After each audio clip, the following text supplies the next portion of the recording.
lines will be in the listen-only mode, and there will be an opportunity for you to ask questions after the presentation concludes. Should you need assistance during the conference call, please signal an operator by pressing star, then 0 on your touchtone phone. Please note that this conference is being recorded. I now hand the conference over to Ms. Nehal Shah from the Investor Relations team at TCS. Thank you, and over to you. Thank you, operator. Good evening and welcome everyone. Thank you for joining us today to discuss TCS's financial results for the fourth quarter and full year financial year 2024 that ended March 31st, 2024. This call is being webcast through our website, and an archive, including the transcript, will be available on the site for the duration of this quarter. The financial statements, quarterly fact sheet, and press releases are also available on our website. Our leadership team is present on this call to discuss our results. We have with us today Mr. K. Krithivasan, Chief Executive Officer and Managing Director. Hello everyone. Mr. N.G. Subramaniam, Chief Operating Officer and Executive Director. Good evening to you. Mr. Samir Sakseria, Chief Financial Officer. Hello. And Mr. Milind Lakkad, Chief HR Officer. Yeah, hi everyone. Our management team will give a brief overview of the company's performance, followed by a Q&A session. As you are aware, we don't provide specific revenue or earnings guidance, and anything said on this call which reflects our outlook for the future or which could be construed as a forward-looking statement must be reviewed in conjunction with the risks that the company faces. We have outlined these risks in the second slide of the quarterly fact sheet available on our website and emailed out to those who have subscribed on our mailing list. With that, I would like to turn the call over to Krithi. Thank you, Nehal. Good day, everyone. I am pleased to share that we are wrapping up the last quarter of financial year 2024 with the strongest sequential revenue growth in many quarters, an all-time high TCV, and an operating margin of 26% for the quarter, highest in the last 12 quarters. Our financial year 2024 revenue grew at 6.8% in rupee terms, 3.4% in constant currency terms, and 4.1% in dollar terms. Our operating margin for the year came in at 24.6% and net margin was at 19.3%. Our ability to maximize market opportunities is evident in our record Q4 TCV of $13.2 billion. We are seeing solid deal momentum across markets, resulting in strong double-digit growth in our last 12 months TCV, which is a reflection of our deepening partnership with our clients. This is going to be NGS last quarter with all of us. I want to thank NGS, with whom I have worked closely for more than 3 decades. I witnessed firsthand the tremendous impact he has made on TCS over a 42-year-long career, working side by side with him and our entire leadership team on every aspect of our strategy and operations. NGS played a key role in developing and executing our growth strategy, especially our products and platform business, positioning us very well for continued market leadership. He has played a strategic role in several landmark projects that TCS undertook across geographies, most recently in BSNL being one. We will miss him in his executive capacity very much. I now invite Samir, Milind, and NGS to go over different aspects of our performance during the quarter. I will step in later to provide more color on the demand trends we are seeing. Over to you, Samir. Thank you, Krithi. Good day, everyone. In the fourth quarter of FY'24, our revenue grew 2.2% year-on-year in constant currency terms at rupees 61,237 crores. This translates to a growth of 3.5% in rupee terms. In dollar terms, the revenue was $7.36 billion, a YOY growth of 2.3%. For the full year, our revenue grew 3.4% YOY in constant currency at rupees 240,893 crores, and that translates to a growth of 6.8% in rupee terms. And in dollar terms, revenue were at $29.1 billion, a YOY growth of 4.1%. Operating margin stood at 26%, a sequential expansion of 100 basis points. This was in spite of 90 basis points due to higher third-party costs and travel expenses, offset by 190 basis points improvement from reduced subcontractor costs, improved productivity, and better utilization. Our FY'24 operating margin was at 24.6%, an expansion of 50 basis points over the prior year. During the year, we had 250 basis points headwind on account of annual wage increases and other interventions, and a further 90 basis points from higher third-party expenses and discretionary expenses. We were able to successfully mitigate those by optimizing subcontractor expenses, improving productivity, realization, and support from currency. Net margins in Q4 was 20.3%, and for the full year was 19.3%. Our annual EPS grew 10.9% during the year. Our effective tax rate for the year was 25.8%. Please note that all the full year FY'24 numbers are adjusted for the settlement of legal claim, which was accounted for in Q3. Our accounts receivable was at 67 days DSO in dollar terms, flat sequentially. Our cash conversion continues to be strong and over 100% of our net profits. Invested funds at the end of March stood at rupees 46,963 crores. The board has recommended a final dividend of rupees 28 per share. The shareholders' payout year till date were rupees 46,223 crores, including the buyback and dividends. Over to you, Milind. Thank you, Samir. Our workforce at the end of the fourth quarter was 601,546. Our LTM attrition in IT services kept trending down throughout the year and was at 12.5% at the end of Q4, down 80 basis points sequentially, and in our comfort range of 11 to 13%. This has been recognized as the global top. TCS has been recognized as the global top employer by the Top Employers Institute for the 9th consecutive year. The global certification follows a series of localized certifications, with TCS being named the top employer in 32 countries and regions. The company remains the preferred employer and one of the largest job creators in IT services in several major markets for both freshers and lateral hires. We have commenced fresher hiring from campuses and continue to recalibrate our lateral hiring, focusing more on utilizing the capacity that we have built over the prior years. TCS organic talent development initiatives have continued to deliver industry-leading outcomes. Employees logged 51 million learning hours during the year and acquired 5 million competence. In FY'24, several key initiatives were launched to inculcate a strong engineering culture among the company's associates, build deeper skills in market-relevant technologies, and create an AI-ready workforce. As we have done consistently every year, we have announced a salary increment for all our employees with effect from April 1st, similar in quantum to prior years, with top performance receiving double-digit hikes. Over to you, NGS, for some color on our segments and products and platforms. Thank you, Milind. Good evening to all of you. As Kriti mentioned, I'll be superannuating from TCS in a few weeks. I've thoroughly enjoyed, and it's been an absolute honor interacting with all of you over this forum. And I always look forward to your reports, and all our interactions and the reports have only made me better. Thank you so much. Let me walk you through our segmental performance now. As a reminder, all growth numbers are on year-on-year constant currency terms. In Q4, growth was led by regional markets, which grew 26%. Manufacturing vertical grew by 9.7%. Energy, resources and utilities grew by 7.3%. Life sciences and healthcare grew by 1.7%. Our consumer business group declined by 0.3%. However, it returned to positive sequential growth in Q4. Banking, financial services and insurance declined by 3.2%, but saw a return of growth in the insurance business across all markets during the quarter. CMI declined by 5.5%, and technology and services declined by 5.6%.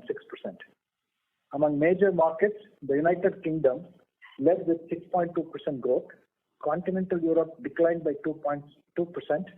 North America declined 2.3%. In emerging markets, India led with 38% growth. Middle East and Africa grew by 11%. Latin America grew by 10%, and Asia Pacific grew by 5.2%. Let me move on to our products and platforms. Our industry-leading portfolio of products and platforms saw good traction during the quarter. Ignio, our cognitive automation software suite, saw 32 new deal wins and 6 go-lives. TCS Banks, our flagship product for financial services, had 8 new wins and 7 go-lives during the quarter. Central Bank, a leading Midwest regional bank in North America, selected our core banking and payments modernization platform. The solution will come pre-integrated with core banking and payments, an ISO 20022 ready solution, enabling the bank to offer FedNow services and RTP tools by the clearinghouse. TCS Bank insurance platform continues to see strong growth in Q4 with 2 wins and 2 go-lives during the quarter. Aviva, UK's leading insurance, wealth and retirement provider, expanded on the existing relationship with TCS for a 15-year deal to transform its life business and enhance customer experience, leveraging the TCS Bank's digital platform. As part of this, the end-to-end policy administration and servicing will expand to cover an additional 5.5 million policies to be managed by Diligenta, our FCA-regulated subsidiary in the UK. Quartz blockchain platform had 3 wins during this quarter. In life sciences, advanced drug development platform had 1 new win and 2 go-lives during the quarter. Gen AI is a potential game changer in identifying probable drug candidates, optimizing trials, harnessing vast pools of dissimilar clinical data, capturing and processing efficacy and safety data. There are many such Gen AI use cases where pharma companies are investing.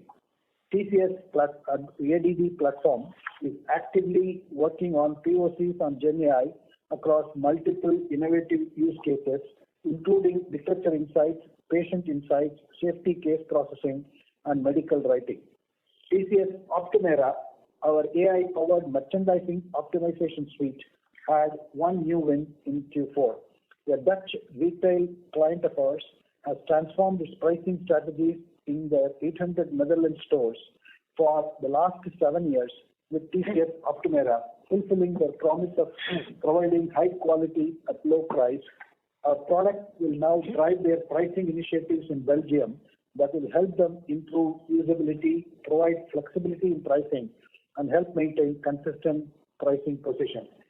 TCS Ion, our platform for digital assessment, exam administration, and learning, had 22 new wins and 80+ go-lives. Our assessment platform administered examinations for 13.9 million candidates. Our platform now offers Gen AI-powered content creation and text translation in Indian regional languages, improved security in question paper creation with restrictions in editing, overwriting media images, and creating duplicate subject codes and names, audio-based marking with noise suppression and dual recording capabilities. TCS TwinX, our digital twin solution, had 2 wins and 2 go-lives. Mastercraft and Jile won 29 new clients in Q4. Let me now go over the client metrics. As you are aware, our customer-centric business strategy enhances our ability to continually expand and deepen our client relationships. These metrics provide a measure of our progress in the journey and the validation of our strategy. In Q4, we added 2 more clients year on year in the $100 million plus band, bringing the total to 62. 6 more clients in the $50 million plus band, bringing the total to 139. 10 more new clients in the $20 million plus, bringing the total to 301. 26 more clients in $10 million band, bringing the total to 487. 28 more clients in the $5 million plus band, bringing the total to 693. And 53 more clients in the $1 million plus band, bringing the total to 1,294. I will now request Susi to speak on demand drivers during the quarter. Thank you, NGS. As we review the last year's performance, TCS has once again proved its adaptability and relevance to customers. By working closely with them and utilizing our contextual knowledge, we proactively identify solutions to their industry-specific challenges, leading to significant deal wins and market share gains for us. Our growth remains resilient amidst macro uncertainties and geopolitical volatilities. During Q4, customers continue to reprioritize spend and projects where return on investment was high and immediate. Several key engagement themes, which are priorities for enterprises, include operating model transformation, vendor consolidation, cloud transformation, AI enablement, that is cloud and data foundation for AI, customer and employee experience enhancement, business process optimization, sustainability, and early stage AI-infused transformational engagements. We continue to see pressure on customers' discretionary spend. At the same time, transformation also remains a key ask, and customers are expecting the same to be funded through savings from operations. For the BFSI vertical, 2023 was a year of resilience, balancing the challenges due to inflation and complex geopolitics against the initial benefits from rising interest rates. In 2024, while evolving regulation, transforming technologies like generative AI, cybersecurity, embedded finance, and green transition have become the constant driving change, businesses are going to be focused on innovation driving their plans, and building new business models for the future that will unravel tremendous growth potential. We continue to see pent-up demand in BFS, which will be a growth driver in the medium to long term. But in the near term, clients continue to conserve cash and focus on business-critical projects with immediate return on investment. Challenges such as economic slowdown, soft recession, high interest rates, geopolitical tensions continue to put pressure on the consumer business group vertical throughout financial year 2024. However, we saw some green shoots and moderate growth during the quarter, which represented the highest sequential growth in the last 4 quarters. We expect accelerated spend in the medium term in areas such as improving customer experience, loyalty and reach, hyper-personalization, scaling retail media network revenues, security services, cloud transformation, cloud ERP modernization, leveraging AI, generative AI to enhance business value. I'm going to talk in detail about some of the major themes driving demand for our services. We are witnessing a growing trend in deals enhancing customer and employee experience for enterprises and are actively pursuing such deals and taking proactive measures across industries. An American retailer of office supplies partnered with TCS to reimagine and digitally transform their loyalty program. The omni-channel platform is enabling the launch of new features like real-time reward point redemption, special savings events, and customized offers, and is key to improve customer retention and satisfaction. TCS leverages its contextual knowledge to shape the cloud-based solution and deliver a highly scalable, flexible, reliable, and secure solution. TCS entered into a strategic partnership with a multinational energy management company to bring grid flexibility management and energy transition for global utilities and their end customer base. TCS will integrate Cloud Energy into customers' energy management platform and together go to market for commercial, industrial, and residential end customers of global utility companies. The joint partnership will target a potential saving of around $1 billion in energy bills for over 10 target utilities and their end industrial and commercial customers. It will generate a business value of 40 to 60 million for the customer over the next 10 years. The global supply chain is rapidly evolving and striving to stay abreast of the ever-changing environment and advancing technological innovations. Below are a few examples of how TCS is helping businesses in modernizing processes and platforms to enhance efficiency, adaptability to market shifts, and boost their bottom line. The Norwegian postal service provider partnered with TCS to modernize its critical logistics management platform that was constraining its growth ambitions. TCS leveraged its deep contextual knowledge to implement a new digital core, a command center, improved workflows, real-time data visibility, and predictive analytics and insights. This has helped the client reduce operating costs by 40%, enable timely interventions, improve user experience and reliability during peak periods. With an empowered workforce and faster time to market, the platform has fortified the company's position in the market. A distributor and retailer of beauty products was facing several challenges across the supply chain and specifically significant inefficiencies in purchase order management.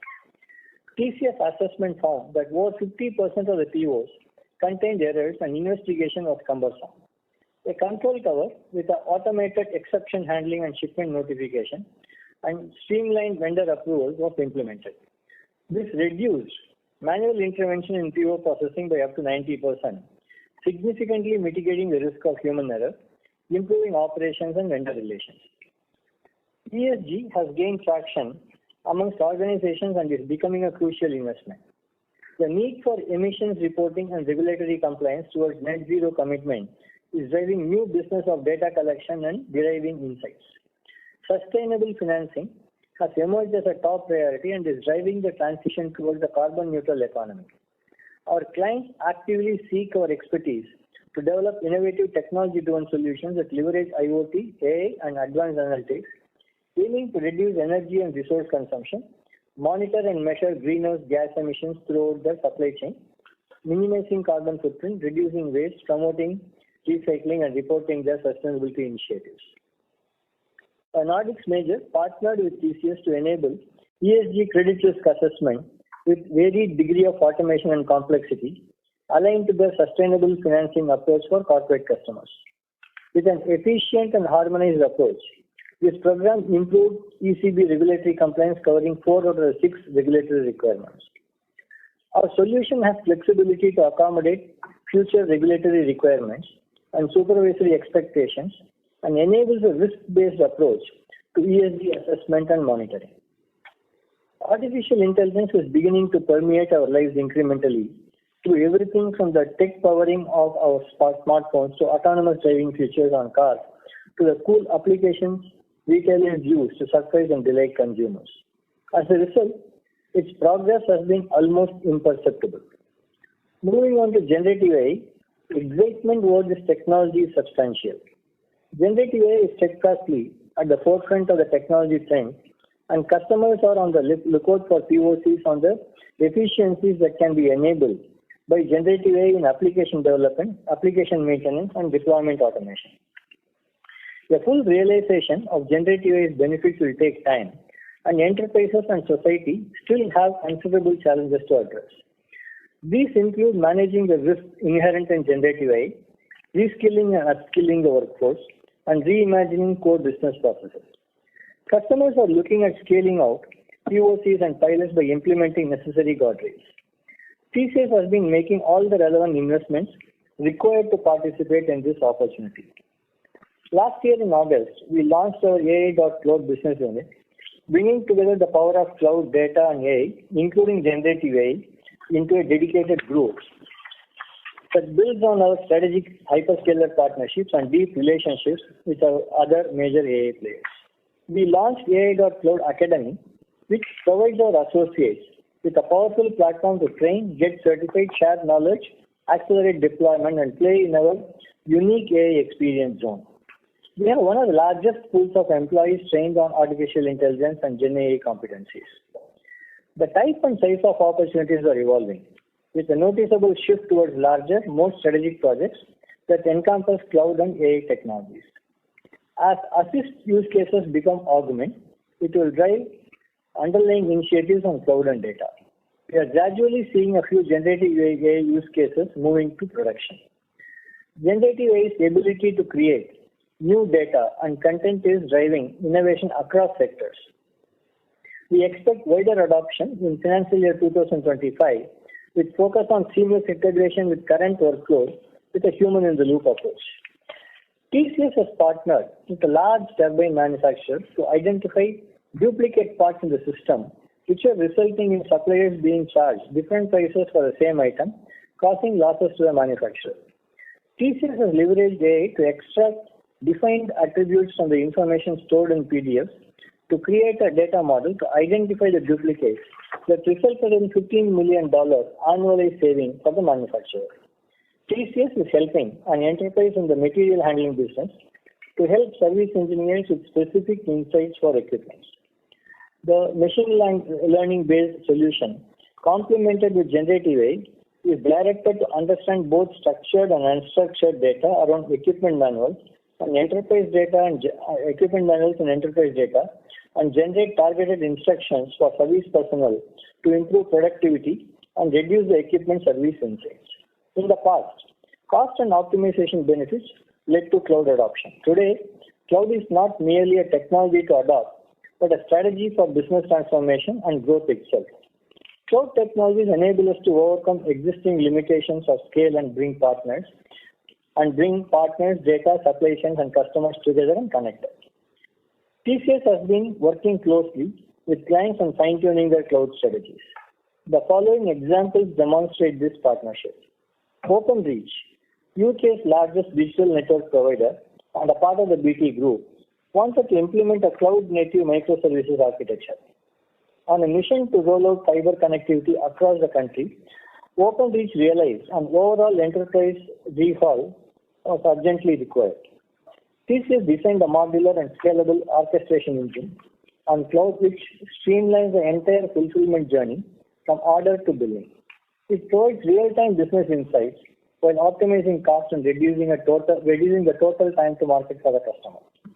United Airlines engaged TCS to revolutionize pilot pay with the intention of providing real-time gross pay information with improved pay accuracy and transparency to its 15,000 pilots. TCS was at the forefront of this collaborative approach, leading the transformation across design, architecture, and solution development. By embracing a data-driven approach with insights from United, we have truly built a future-ready, cloud-based scalable solution that seamlessly evolves alongside United's vision. Legal and General Retirement Institutional, a leading provider in UK's pension risk transfer market, partnered with TCS to modernize its customer administration platform with the power of cloud. Leveraging the contextual knowledge of the client's application landscape, its cloud expertise and partnership with a major hyperscaler, TCS helped the client build a highly available and resilient platform. The migration to public cloud has helped the client to enhance the capacity to onboard large PRT schemes quickly and meet the demands of the growing PRT market. The new architecture has also ensured increased availability of its customer administration platform with the ability to recover applications within 1.5 hours. With the new platform, TCS has laid the foundation for LGRA's future growth, continued success and scale.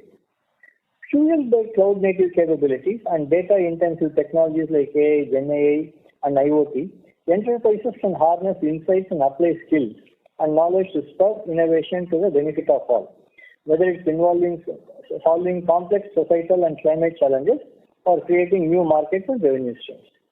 We are very optimistic about the longer-term opportunities from this trend. Moving on to our deal wins, TCV in Q4 was at a record high at $13.2 billion. This includes one mega deal we announced during the quarter. The BFSI TCV was $4.1 billion, while the TCV for our consumer business group was at $1.6 billion. The TCV of deals signed in North America stood at $5.7 billion. Our FY'24 TCV was at $42.7 billion, a record growth of 25.2% year-on-year. We can now open the lines for questions. Thank you very much. We will now begin the question and answer session. Anyone who wishes to ask a question may press star and one on their touchtone telephone. If you wish to remove yourself from the question queue, you may press star and two. Participants are requested to use handsets while asking a question. Ladies and gentlemen, we will wait for a moment while the question queue assembles. We have a first question from the line of Yogesh Agarwal from HSBC. Please go ahead. Yeah, hi, good evening. Just a couple of questions. On the TV, you guys mentioned that there is only one large mega deal in the entire TCV, which is very strong. But still the near-term growth outlook is not very clear. So I was just a bit confused. If large part of the deals are smaller in TCV, shouldn't the near-term outlook improve quite a bit? That is one. And secondly, just on the India business, Kriti, in the past, companies have regretted growing India after a while, margins, cash flows, etc. So you think the market has matured now and it's not a risk going forward? Thanks. Thanks, Yogesh. First on the last deal, what we said is one mega deal, right? In the deal pipeline. Others are all the deals of normal size we have every quarter. So it could be large deals, not a mega deal. Okay? And from an overall deal term perspective, there is no change otherwise. And as we also, since you mentioned the TV interview, we said that like the number of deals that we've been winning in the last few quarters give us the confidence for a period of time the growth would return, right? So I don't see there is a reason for a confusion or conflict there. Coming to India, we do believe that we have to participate in the India growth story. And many of the large enterprises, both in the public sector and private sector, are embarking on new programs to leverage the technology that's available today. So we are selective. We want to ensure that we enter into the right deals, but we believe there are enough right deals in the market today. Okay, thank you so much, Krithi. Thank you. We have our next question from the line of Sudhir Kuntupalli from Kotak Mahindra AMC. Please go ahead. Yeah. Hi, team. Congratulations on a good set of numbers. Krithi, you reported solid deal wins, and you are indicating that the demand visibility has improved over the previous 3 months, I think, on the press meet. On the contrary, one of our consulting heavy peers has indicated that demand situation further deteriorated over the previous 3 months. So is it fair to assume that the problem of incremental deterioration over last 3 months is more pertinent to the discretionary strategy consulting kind of engagements, and the rest of the portfolio remain largely resilient? So definitely, in a way, so if you look at what we have been saying, discretionary programs with not so exciting ROI come under pressure. So if the ROI is not immediate, or ROI is not meeting the threshold the customers have set for themselves, they tend to pass those programs or delay those programs. So to that extent, there could be the lack of visibility on near term. But as I said, like since the TCV has been quite high, on the medium to long term, we are more optimistic. Sure, sir. Second question to Samir. If we adjust for BSNL deal ramp-up led margin dilution over the previous 2 quarters, your EBIT margins would have already been somewhere midway of your aspirational band of 26 to 28%. So my question is, have we peaked out in terms of margins, or you see further scope for a margin upside? Sure, Sudhir. So first, we'll look at our margins as a portfolio basis, and we'll not split our customer or a geography out of it. Coming to your question on whether the margins have peaked out, as you know, first quarter we take the impact of increments, so we would have a headwind coming up. But I think overall during the year we have, in spite of strong headwinds coming through, and in a challenging macro, we have been able to deliver consistent good margin improvement in the last 3 quarters, almost 100 basis points in each of the quarters. We believe some of the levers, like the subcontractor cost was one of the levers which helped significantly in FY'24, might have bottomed out. But with our focus on disciplined execution, we believe still levers like pyramid, pricing and utilization can help us. And if the macro risk recedes and growth reverts back higher to its normal trajectory, then that can only help us accelerate this journey. Got it. And lastly, NGS, sir, congratulations on a glorious career. It's a privilege to listen to you, and all the best for your future endeavors. Thank you. Thank you. The next question is from the line of Ankur Rudra from JP Morgan.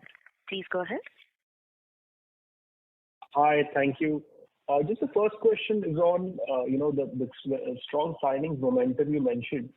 How are you thinking about the conversion of this into revenues over the next year or so? And how does it set you up for fiscal 25, given perhaps much easier comparables this time? I didn't get your second question, Ankur. Can you repeat, sir? The question was, given the signings momentum has been very strong towards the end of the year. That question. And your comparables. Yeah, the second question is on, how do you think about the comparables, given fiscal 24 growth was not very high? Is it easier comparables this year? Does it help you significantly? TCV, definitely we've been also looking at where is the revenue coming from, Ankur. We are quite comfortable on the revenue conversion of the deals that we signed in the last 3-4 quarters. And they've been at the similar rate that we used to convert in the past as well. So, and like we always say, we've been saying in the last few quarters, the headwind has always been in those projects that we signed quite some time ago, and which are of discretionary nature or where the clients can slow it down or pause for some time. Those are the ones providing the headwind. What was the second question? Will FY'25, given how FY'24 was, will FY'25 pan out better? Ankur, we've been, last quarter also we mentioned this. Seeing the TCV of whatever we signed this quarter, we believe the FY'25 should be better than FY'24. Understood. Maybe if you can comment a bit more in terms of, how do you think or where do you think clients are and where do you think the environment is in terms of spending cycle? It's been almost, I think, 2 years now, if not slightly longer, till we've seen, revenue sort of decline, perhaps bottom out and begin to recover. How do you feel about this spend cycle right now, especially the mix of discretionary and non-discretionary? And also if you can touch upon financial services and TMT verticals. I don't want to actually look at this way, Ankur. Clients want to do transformative work. They want to embrace new technology. We talked about cloud adoption. We talked about enterprise cloud modernization. We talked about generative AI. Clients want to do all of them. And also clients want to conserve costs. So these two are the drivers that make them choose the appropriate projects. Wherever they're trying to do on cost and optimization, you would see programs around vendor consolidation, operating model transformation, or sometimes application rationalization. Those kind of engagements are started. And using the saving is used to fund the programs that I talked about. So I don't think that if you look at purely the TCV and look at the kind of projects, you cannot say there is only one kind of project. You would see a fair mix. I would say maybe 55% in terms of cost and optimization or 60%, the remaining in terms of transformative engagement. That's how I would probably put where the ball at a gross level. If I can add, Ankur, to what TCS said, every organization wants. I'm sorry, sir, you're not audible. Yeah, every organization wants to become an AI organization. So there is a huge amount of upskilling and transition that internally they are going through to train their own people on the impact that AI can have, in terms of every one of their internal processes and their planning process and what are the parameters that are important for their growth, all of it. So they are going through the AI transition themselves, right? And in addition to that, given the number of new technologies that are coming in this space, the possibilities are opening up. As I alluded to in the press conference, the first phase of the defining the architecture in which they would like to develop these programs, which LLMs will be relevant for them, which one they want to keep it in-house, which one they want to keep it in the public domain, what data that they have internally, what data they need to get it externally and measure. There are a lot of these, strategic decisions are also at play. So I think as far as the cost and optimization, efficiency, using AI for internal purposes, they're all, there is no depth of opportunities. They're all happening. But on the strategic transformation programs, the kind of work that they want to do, they are calibrating it. They want to solve all this internal issues, strategic issues first, assess the regulatory impacts before they want to progress further. Thank you. Thank you for the color, NGS, and thank you so much for your guidance over the years. That was my last question. Thank you. Thank you. The next question is from the line of Kawaljeet Saluja from Kotak. Please go ahead. Hey, hi. Thanks a lot. I have a couple of questions. First is on TCV and the relative lack of what I would say excitement about the near-term, growth acceleration. Is there anything in the composition of TCV which is, leading to this relative lack of enthusiasm? Anything, which can throw some color on the renewal component or the ACV, anything that can help us understand the dynamics of growth and our TCV a little bit better? I called it, I won't call it a lack of excitement. We're quite happy with the TCV we signed. Our caution comes from also the headwinds that we face. Right? Like there's the demand or the short-term demand still remains not very clear or volatile. So that's a cautionary stand. Like once we go through the quarter, probably we'll get better understanding of how the overall demand, net demand.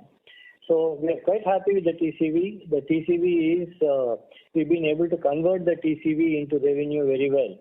But what we have not been able to predict is the headwinds that come out because customers want to conserve cash and then stop some of those ongoing large programs. So that's the reason you see the amount of caution in terms of predicting the revenue. And Kriti, anything in terms of renewals versus new TCV? Because I saw a stream of announcements, but plenty of them were renewals. So how does that compare with the historical average? And if you can add any insights on the ACV number, that will be useful as well. See, we don't publish ACV number calls it, but from a renewal to new revenue, actually there is no change. Actually, if at all, I would say that our new revenue has been stronger. Okay, that's heartening to hear. The second question is for Samir. Samir, any other levers through which you can juice up the margins? I understand there is some near-term headwind from comp revision, but just to understand the perspective of profitability and how it can improve, any levers that can highlight? Because at least from the face of it, to us, it looks that the engine is running nice and in a very optimized way today. Yeah, covered it. So the ones I called out, pyramid, pricing and utilization, pyramid, productivity and utilization definitely have further scope. And we also believe that incremental margins will have to be contributed by pricing improvements. Right. The final question that I have is on the BSNL deal, right? So there's $1 billion of revenues that come in, let's say, a period of 12 to 18 months. Is there subsequent work packets that will flow in, or does this create, let's say, a revenue vacuum as you move into FY 2026? Hi, this is NGS here. I think currently we are focusing on installing the network across 100,000 towers. We have achieved about 10,000 towers as of date, and there are further opportunities. For example, beyond rolling out these 100,000 towers, we also have to upgrade a good number of them to 5G. That's another revenue stream that will come.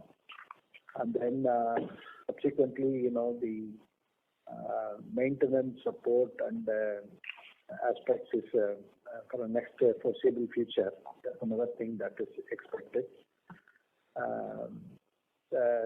In addition, there are also opportunities to increase the number of towers that BSNL will deploy, because clearly they are focused on what they call as saturation sites, which essentially means rolling out new towers in rural areas where hitherto even a mobile network doesn't exist. So there are clearly some more opportunities that will come from the BSNL. But clearly, this is a mission-critical project, very complex, highly integrated and indigenously developed. The opportunities to take it to market for the other operators and other things is an opportunity that we are calibrating. Got it. Fantastic. Thanks a lot. Thank you. We have our next question from the line of Surendra Goyal from Citigroup. Please go ahead. Good evening, everyone. Kriti, I'm just trying to understand your commentary better. You had sequential growth in Q4. You are saying that visibility has gotten better. Do you see TCV trends are good and mostly regular-sized deals? And June and September are seasonally strong as well, based on what we have seen over the years. So why are you not willing to call out growth in the coming quarters? Is there, in the existing big business, a concern enough to hold you back despite so many positives? Any clarity would really be helpful. Yeah. Surendra, two things. One, we have never given guidance. Two, as I told, whatever answer I gave to covers it, like there is certain amount of unpredictability in terms of our customers' willingness to or readiness to cut the discretionary work that they are doing, or based on the return on investment they are seeing. And it is also a factor of how they see the economy panning out or what they should be ready for. So if there is a greater confidence on their overall business growth, you would see them now at least embarking upon more discretionary projects or not pausing the projects. So it's a question of the overall economic sentiments our customers are in. That's the reason that we are not sounding very optimistic. And are there we are being cautious here. It's not. We are being cautious here because of these reasons. Go ahead. Sorry. And are there particular verticals where you see the reprioritization happening more commonly compared to the rest of the business?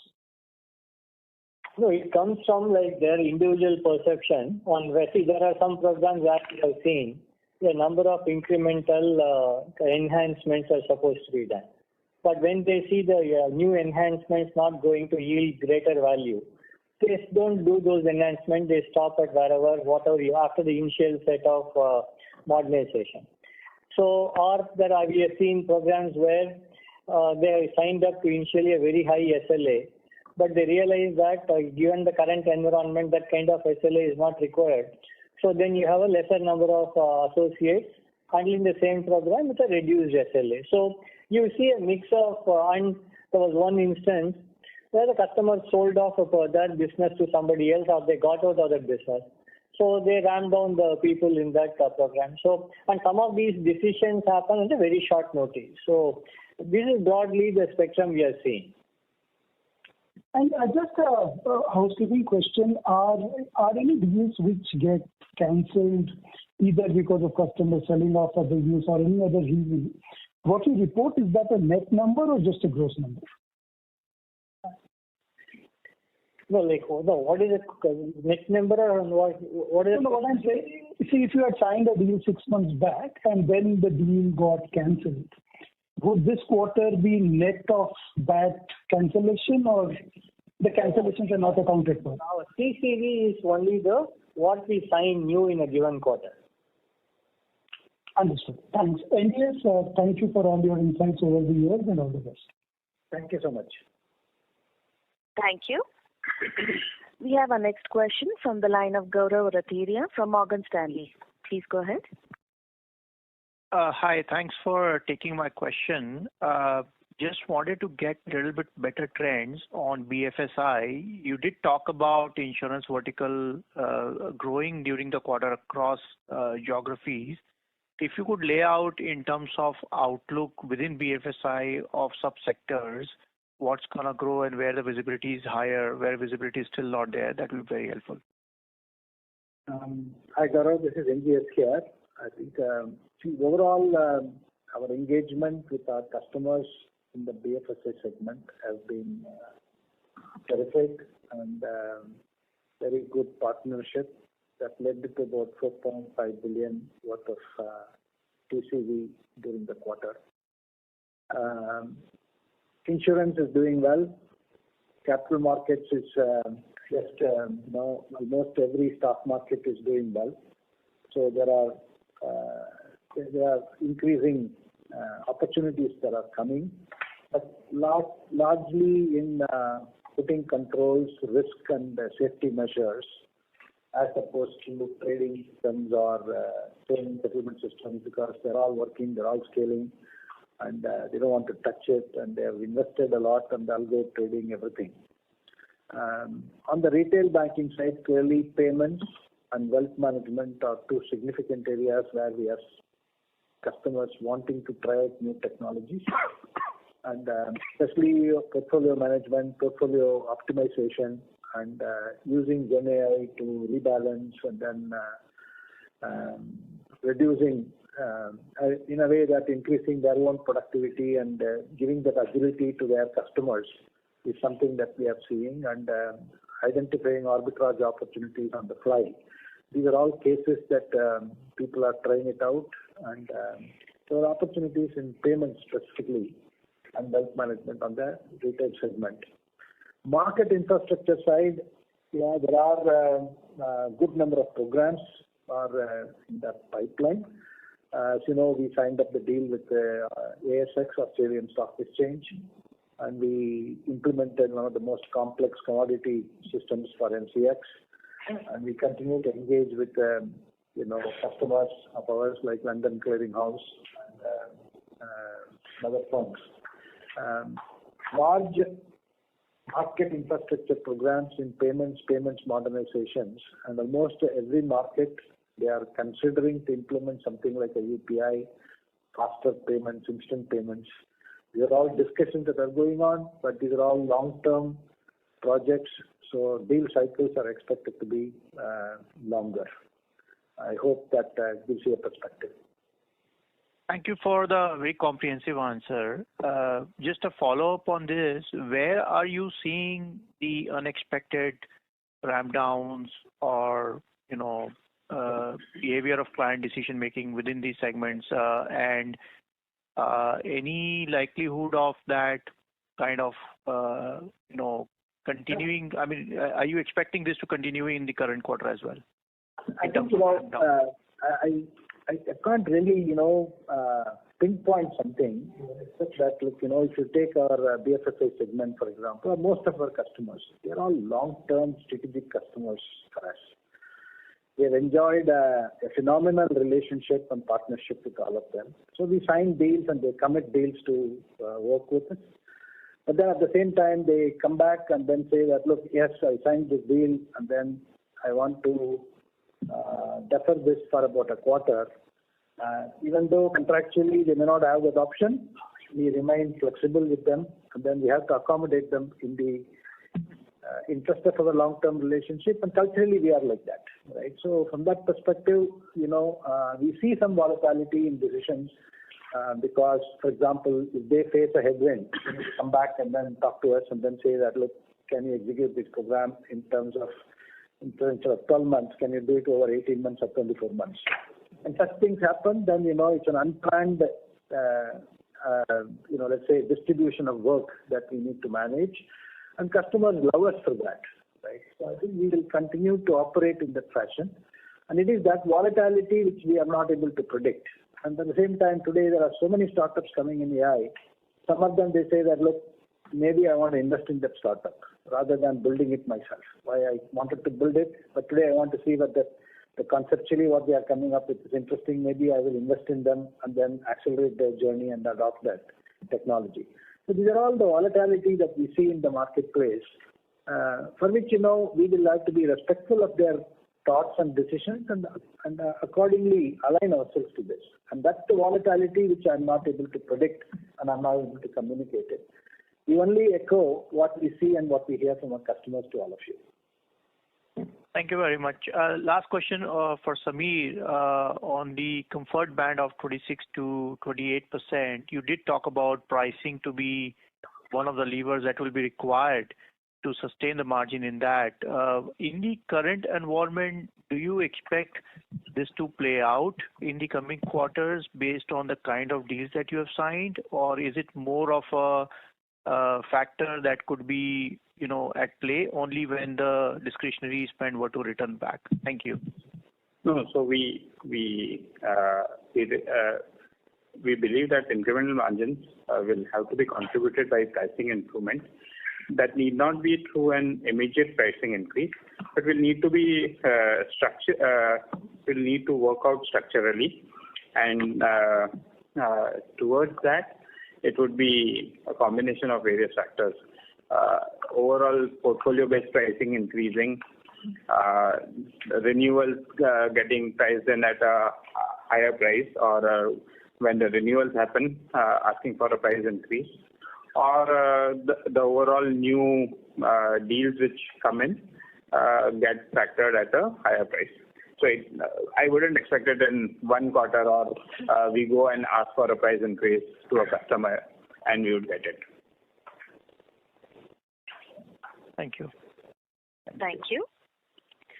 We have our next question from the line of Kumar Rakesh from BNP Paribas. Please go ahead. Hi, good evening. Thank you for taking my question. My first question was for Sameer. So we are exiting this year closer to 26% on the margin side. So through the next year, FY'25, through the quarters, should we expect quarterly movement of margin similar to what we saw this year, or there was some difference in the trajectory which we saw and we should build accordingly? I think one thing for sure is, like it happens in every year, we will take the impact of increments or the headwinds, largest headwinds coming in Q1, and then we claw back on the margins as we go through the year, and we would expect a similar trajectory to happen. Got it. And there has already been a lot of question around the deal TCV, ACV, and the revenue conversion. Additionally, TP, you also spoke about in the last quarter about the pent-up demand in the retail segment. This quarter, you have spoken about pent-up demand to be there in BFS. How do you see that panning out in the context where you have caution in the near term, while you are also talking about there is a pent-up demand? What do you think that would be the catalyst that you would be looking at where these pent-up demand eventually starts translating into revenue and gives you more better visibility on demand and comfort as well?